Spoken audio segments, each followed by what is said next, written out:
Hello दोस्तों, तो हम आज बात करने वाले खेसारी लाल यादव जी के एक बहुत ही ज़बरदस्त देवी गीत के बारे में, जो कि रिलीज हो चुका है। जिसे लिखे हैं कृष्णा बेदर्जी जी और म्यूजिक भी दिए हैं कृष्णा बेदर्जी जी, और इसे गाए हैं खेसारी लाल यादव जी। जो कि आज सुबह में 6 बजे इस सॉन्ग को रिलीज किया गया है। और इस सॉन्ग का नाम है जय जननी जय जय, जो कि आपको स्क्रीन के ऊपर दिखाई दे रहा है, जिसका टाइटल रखा गया है जय जननी जय जय।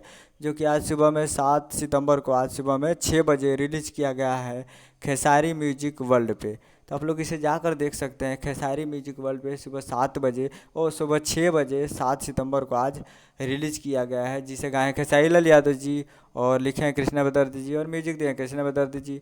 तो फुल वीडियो सॉन्ग रिलीज हो चुका है, तो आप लोग जाकर इसे देख सकते हैं खेसारी म्यूजिक वर्ल्ड पे, जो कि देवी गीत 2022 का है। उम्मीद कर रहा हूँ वीडियो अच्छा लगा हो तो हमारे चैनल को सब्सक्राइब करके बेल आइकन प्रेस कर दीजिए, ताकि ऐसे खेसारी लाल यादव जी का लेटेस्ट न्यूज लाते रहें। मिलते हैं अगले वीडियो में, तब तक के लिए जय हिंद, जय भोजपुरी।